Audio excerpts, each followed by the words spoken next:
Welcome back to Voice of Disruption. Ken Rutkowski, Tom Bilyeu is joining us. Impact Theory is the name of the studio, is the name of what? Everything? Studio in the company, yeah. Okay, everything. Everything. And what's your vision?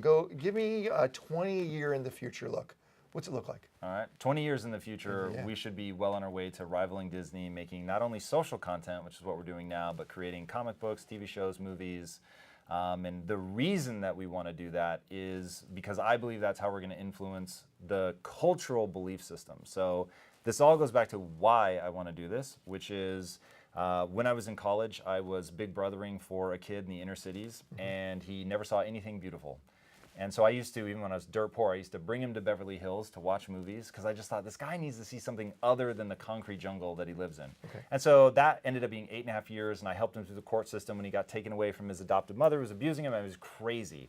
And as a 20-something kid, to be the guardian of the court of this young boy that I've been helping mentor, it was just crazy. Leaves a lasting mark in me. Then I go at Quest, and now I've got 1,400 employees. Let's say 800 of them grew up in the inner cities. Okay. Horrific stories, family members shot, holding their dad while they bleed to death. I mean, it's just nuts. Okay. And I realize these guys have a frame of reference that is so skewed that it holds them back. So even though some of them are absolutely brilliant human beings, they're never going to do anything with their life simply because of the context in which they grew up. So I started playing a game, no BS, what would it take to, on a global scale, give somebody an empowering mindset? Because it was changing my mindset. This is when you were at Quest doing this. I'm at Quest thinking about this. Got it. And I took myself from scrounging in my couch cushions to find enough change to put gas in my car, it's a real story, to building a billion-dollar company and having the Beverly Hills mansion and all of it. So I'm like, okay, nobody thought I was going to succeed at that level. So what did I do? Because I had to make radical change. And it all came down to my mindset, my belief system, my values, all of it, all cobbled together, watching other successful people and realizing the beliefs I had that were holding me back. Now, if you've read The Power of Myth by Joseph Campbell, people have been talking about how to get that kind of belief system to somebody through narrative for a very long time. So then I looked at, okay, if I'm going to be a narrative to really pull this off, then who's done it the best? And the answer is Disney. Now, the thing that nobody talks about at Disney, and this is crazy to me, in the 1930s, Disney founded this company around a single principle, which is that there was this Americana, this innocence of youth, this magic, if you will. And he set out to create the most magical place on earth. Now, he's done a very good job because he only tells one kind of story from 1,000 different angles. So if I say to you, I'm going to go see a Sony movie or a Warner Brothers movie or Paramount movie, anything. Right? It means nothing. You're right. But if I say I'm going to go see a Disney movie, that's right. You already know something about it. That's right. Okay, so he fed into his brand ethos with everything that he did, every choice. So, but no one's had the discipline to recreate that because they all just want to tell good stories that sell. So Impact Theory, our job is to tell one kind of story and only one kind of story. And if Disney created the most magical place on earth, we're going to create the most empowering place on earth. Hasn't this been done before? Nope. It's never been tried. Nope. I mean, maybe it's been tried, but it's never succeeded, that's for sure. Why do you think it hasn't succeeded? Because to have the discipline to say, I'm going to be more true to the ethos of the brand than to the financial report is next to impossible. Okay. So because of the success that I've had, I'm able to throw money at it, quite frankly, and survive a lot of failures and make sure that we're only focused on one kind of story. Because financial gain, I mean, it's nice to have, but your focus is to build this, and you think it will come after, later on, right? When you say it will come after, what do you mean? Whatever that is, because that it is what you want. You want either that gigantic studio, you want revenue to make sure it's sustainable, you want to make sure it impacts other people. So it will come as anything you want to fill it in. It's a slightly different strategy than that because I've learned if you live for some end result, you're going to hate your life. So I'm really thinking about right now today. So doing the social content. Yeah. Okay, got it. We published this on our website the day we launched. So how long will it take to be at that Disney level? Is it a 20 years or is it a 5 year? Well, if you're talking about where Disney is today, it's a 70 year, right? Wow. So it's a multi-generational problem that we're facing. So if you're talking about actually making cultural impact, you've got this weird catch-22 where adults are the hardest to impact, the kids are the easiest, but they're most influenced by the adults. So you've got to be giving something to the adults that will resonate also with the kids so that there's this reciprocal feedback loop, but it's really not until people today, their kids have kids, that it really becomes embedded in the cultural subconscious. Tom Bilyeu is joining us. The Impact Theory is the name of his company. Every one of those generations consume content differently. Definitely. The adult is going to be more of a screen, where the younger ones are going to be more of some type of social platform. And something we can't predict right now. You're right. So how do you get that message out then if you're trying to impact everybody? You've really got to be paying attention to what's going on technologically. You've got to be willing to reinvent yourself. You've got to be interested only in truth. And by that, I mean what's actually selling. So I actually think of us as a merchandising company. And I know that always throws people for a loop, but if you look at what made Disney successful, because everything fed into a brand ethos, their whole model became the merchandise. So they would start with merchandise and work their way back into a story that could be merchandised.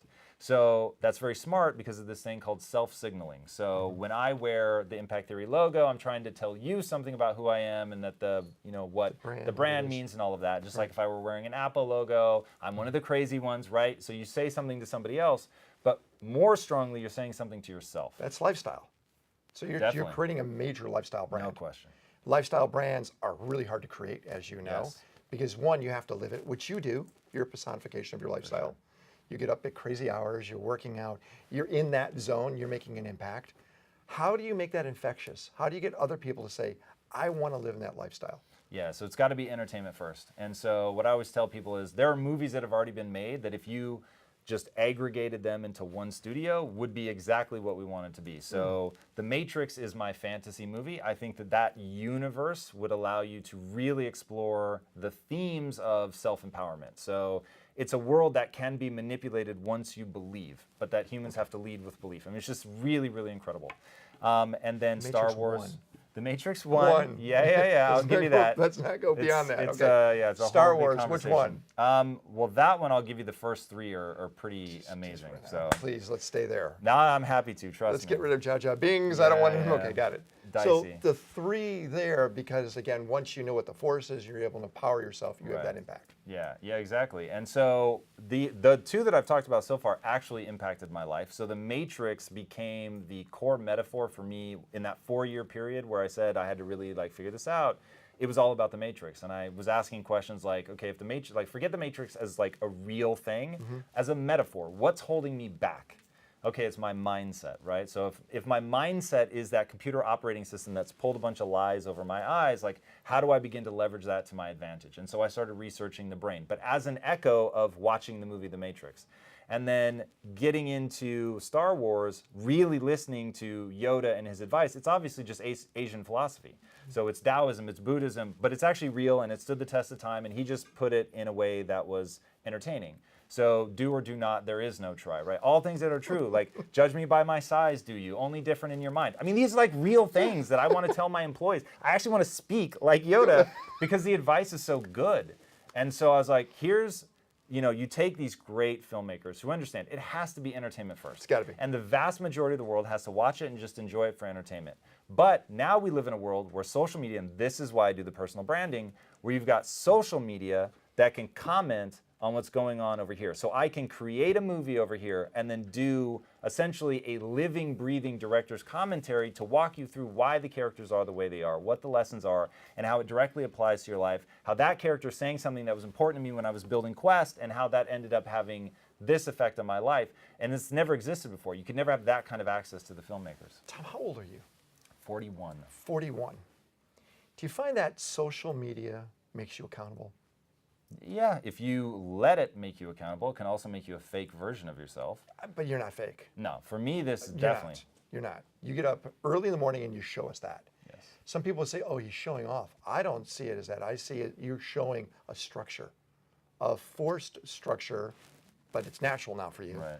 But you have to do all these things. So I follow people on social media because I want to see what their structure is. You created this structure. Do you feel that as you're doing social media, you're not just doing it for the outside world, you're doing it for yourself too? Definitely. How long did it take for you to realize that? Well, that's a whole thing around identity. So how long did it take me to realize identity? Don't know, probably a long time, but I learned that back in my 20s, that Tony Robbins has this saying that identity drives behavior. And so, okay, if I want to change my behavior, if I'm not happy with that, then I need to start with my identity. And so that became the point of real change for me, was instead of like going after the symptom, which is the behavior, go after the root cause, which is your identity. And so if I wanted to get in shape, then I've got to become, and I've got to tell anyone who will listen, I'm the type of person that goes to the gym every day. I'm the type of person that, even though I don't like it, I do it, right? That I've got the discipline to eat right and all that stuff. So I use I'm the type of person that statements all the time to change my identity. Are the people that are around you like you?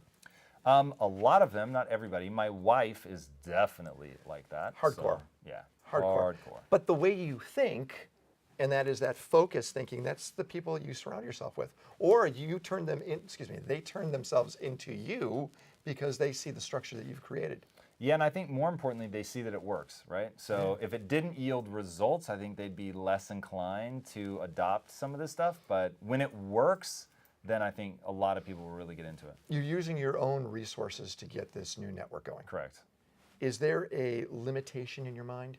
Like, for example, I'm going to put X amount of dollars in. After that, I'm going to have to go raise money. Do you have those type of mindsets? Look, I won't go out of business, and I won't live on the street, and I will be successful. So sure, at the end of the day, there are many scenarios where I would raise money, especially from somebody that I know and trust that really shares the vision of what I'm trying to create. I've raised money in the past, so I know what it means. It's not ideal, but the success is what I'm after. I spend a lot of time in Asia, and I realize that a lot of the content that we make here in the States doesn't translate on that side. How do you make your content global? I haven't thought about that a lot yet because I feel like we need to tackle the market here, but I will say very specifically, China is a massive part of my plan. Huge. So we will at some point have to address that for sure. And being in LA making content, aren't you somewhat of a stereotype of what you started here as a filmmaker? Yeah, it really is interesting in many ways the way that it's come full circle, that I've come back to filmmaking. It's also been really powerful as an entrepreneur to realize how much filmmaking is useful now as a marketing vehicle. So at Quest, you're great. You're great at it, right? No dark corners? No dark corners, very kind. We built a whole studio in Quest, and we were one of the first people doing that, making our own content, all social facing, so it's worked out. But let me go to that, okay? You doing it at Quest, theoretically, you were building your personal brand in that situation too. Mm-hmm. Did the brand of Quest have an issue with Tom building his brand? Yes, and I think rightly so.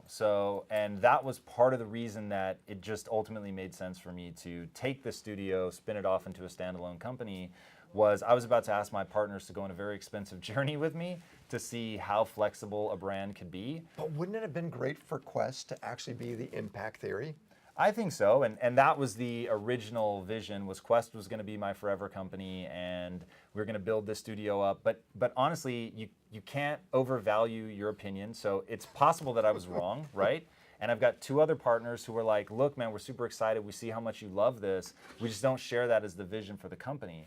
And thankfully, we just had the kind of success where I didn't have to give that up or browbeat them into following me. Right. So it was, hey, cool, then I'm gonna spin this off and do this. I can't look at the future of my life and not do this, because I feel like we're making really great strides to address the pandemic of the body, but nobody's addressing the pandemic of the mind. Fortunately, you are yourself. There's no one else like you. There's only one Tom, okay? No, it's not kind, I'm telling you the truth. So, but you have people you follow. Sure. Who would you suggest us to follow on social platforms that you get excited about? When you get up in the morning, you want to make sure you're going to check them out. Who are they? Wow, I've got a lot. So it depends on what you're going after. So if you're entrepreneurial, Gary Vee, I think, is just killing the game. He's a good person, on camera, off camera, really, really dig him. You've got people on the film side. If you go to Screen Junkies, those guys are absolutely killing the game. I love that you're still on the film side. Oh, I really do, honestly, I really do. You must love all this new technology that comes out too. I mean, then give people an idea. In your home, what kind of setup do you have? Oh, Jesus.